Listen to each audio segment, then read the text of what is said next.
प्रेम ही एक अशी जादू आहे, तो एक असा मंत्र आहे की जो वयाच्या 50 नंतरही हृदयाला नव्याने भुरळ घालतो. सूर्यास्ताचा नारंगी प्रकाश गावावर मखमली मिठी मारत होता. दूर कण्हेरीच्या जत्रेमध्ये ढोल ताशांचा नाद हवेत प्रेमाची लय बांधत होता. या रंगीत संध्याकाळी एक प्रेमकथा पुन्हा नव्याने फुलणार होती. प्रेम ही एक अशी जादू आहे जी वयाच्या 50 नंतरही हृदयाला नव्याने भुरळ घालते.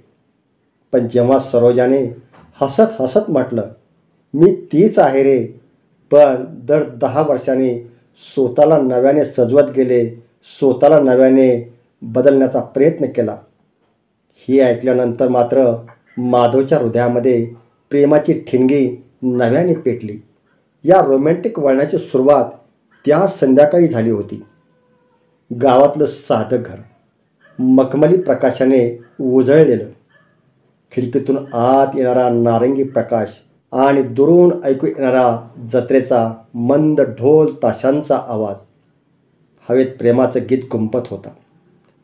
55 वर्षाचा माधव आपल्या 35 वर्षाच्या संसाराच्या गोड आठवणीमध्ये हरवून गेला होता. त्याला कल्पनाही नव्हती की आज त्याचं हृदय पुन्हा नवं स्वप्न पाहणार होतं, एका अनपेक्षित वळणावर, ज्या ठिकाणी प्रेम पुन्हा नव्याने उमलणार होतं.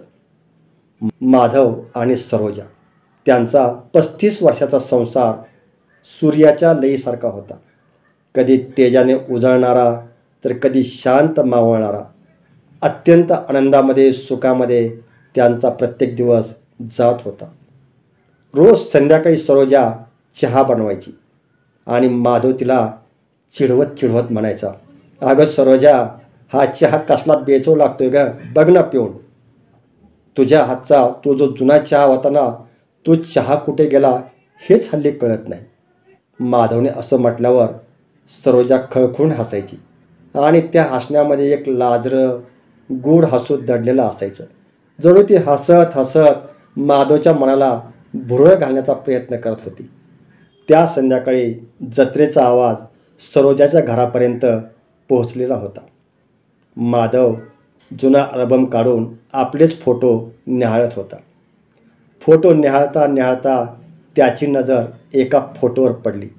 तो हसला. एक फोटो, कण्हेरीच्या जत्रेचा, हिरव्या साडीतली सरोजा, हातामध्ये पर्स सांभाळणारी, खट्याळ ठिणगी. तो फोटो पाहिला आणि माधवच्या मनामध्ये एक वेगळाच उमळा आला आणि त्याने सरोजाला आवाज दिला, अगं सरोजा, बघ ना, त्या दिवशी तुझ्या हसण्याने मी वेडा झालो होतो. यावर्षी पुन्हा जत्रेत जायचं का? उद्या जाऊया आपण ही जत्रेमध्ये. पुन्हा तुझ्यावर फिदा व्हायला मला आवडेल. त्या जत्रेमध्ये जाऊया आणि मला पुन्हा तुझ्यावर फिदा होण्याची आणखीन एक संधी मिळेल. सरोजाने गोड हसून मान हलवली. तिच्या डोळ्यात ती चमक पाहून माधव थोडासा गडबडला, पण गालातल्या गालात हसला. दुसऱ्या दिवशी संध्याकाळी सरोजाने नवीन साडी नेसली आणि ती माधवच्या समोर आली. पिवळसर रंगाची साडी, संध्याकाळच्या आकाशामध्ये मिसळणारी. तिचा चेहरा काहीसा ओळखीचा वाटत होता, पण त्या चेहऱ्यावर एक नवं तेज आज मात्र लखलखताना दिसत होतं. नवी लय त्या चेहऱ्यावर जाणवत होती. जणू ती प्रेमाच्या नवीन रंगाने न्हावून निघालेली होती. माधव आणि सरोजा आनंदाने, उत्साहाने आपल्या सुखी संसाराबद्दल, आपल्या मुलाबाळाबद्दल गप्पा मारत मारत गावातून चालत कण्हेरीच्या जत्रेकडे निघाले. जत्रेचं गजबजलेलं वातावरण, ढोल ताशांचा उत्साही नाद, वाऱ्यावर नाचणारे पतंग आणि हवेत दरवळणारा वडापावचा आणि इतर मिठायांचा सुवास. प्रत्येक क्षण त्यांच्या प्रेमामध्ये नवीन रंग भरत होता. दोघेही एका गरमागरम वडापाव चालू होता त्या स्टॉलवर थांबले. दोघांनी मस्तपैकी गरम गरम वडापाव खाल्ला आणि वडापाव खाल्ल्यानंतर सरोजाला बांगड्यांचा स्टॉल दिसला आणि ती माधवला म्हणाली, चल आपण बांगड्या घेऊया. आणि दोघेही बांगड्यांच्या स्टॉलवर थांबले आणि जुन्या आठवणीमध्ये हरवून गेले. आठवतंय का, सरोजाने खटाळपणाने माधवला विचारलं. तू मला याच ठिकाणी प्रपोज केलं होतं. हाच तो बांगडेवाल्याचा स्टॉल. आणि मी दोनदा तुला पटकन नाही म्हटलं होतं ते ठिकाणही हेच आहे. माधव हसतो आणि हसत हसत तो म्हणाला, हो ग हो, पण तुझ्या हसण्यामुळं मला पुन्हा पुन्हा गुडघ्यावर बसण्याची हिंमत दिली होती. तू नाही म्हणत होती म्हणूनच मी पुन्हा पुन्हा तुला प्रपोज करत होतो. आणि यावर दोघेही दिलखुलास असले आणि त्या जत्रेच्या रंगीत गजबजाटामध्ये त्यांचं प्रेम पुन्हा फुललं. माधवला मात्र आजच्या सरोजामध्ये काहीतरी वेगळंच आणत होतं. तिचं हसणं जास्त आत्मविश्वासाने भरलेलं होतं. तिचा प्रत्येक शब्द जणू प्रेमाने रंगलेला होता. आणि माधव तिला थोडासा चिडवत म्हणाला, अगं सरोजा, काहीतरी तू जादू केली आहे माझ्यावर. सरोजाने डोळे मिचकावले आणि म्हणाली, थांब ना, जत्रेच्या शेवटी सांगते तुला मी जादू केली आहे की नाही. शेवटी सूर्यास्ताच्या मखमली प्रकाशामध्ये बांगड्यांच्या स्टॉलजवळ उभं राहिल्यावर माधवने तिच्याकडे पाहून तिला पुन्हा गमतीने विचारलं, अगं सरोजा, तू तीच आहेस ना की बदललीस, की मला पुन्हा नव्याने तुला प्रपोज करावं लागेल.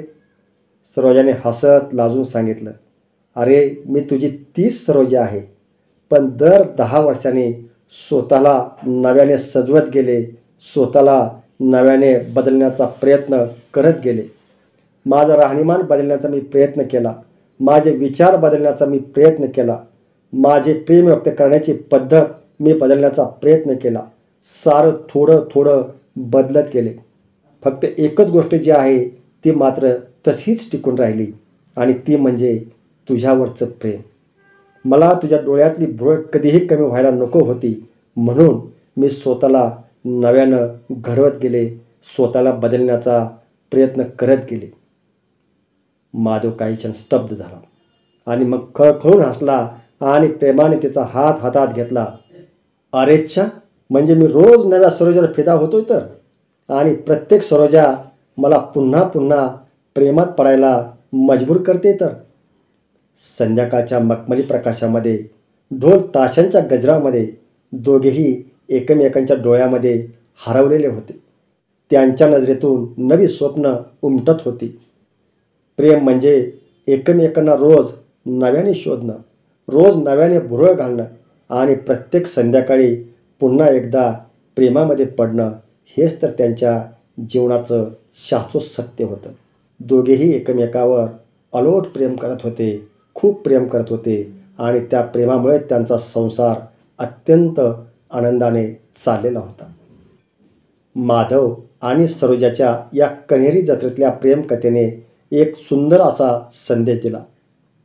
पती पत्नी हे कोणत्याही वयातले असू द्या, वय काहीही असू द्या, प्रेम हे नव्याने भरू शकतं. फक्त स्वतःला नव्याने शोधण्याची, बदलण्याची तयारी ठेवायला हवी. तुमच्या आयुष्यातली अशीच एखादी गोड आठवण असल्यास कमेंटमध्ये नक्की शेअर करा. आणि आणखी अशा हृदयाला भेटणाऱ्या प्रेमकथांसाठी आमच्यासोबत रहा. तोपर्यंत नमस्कार.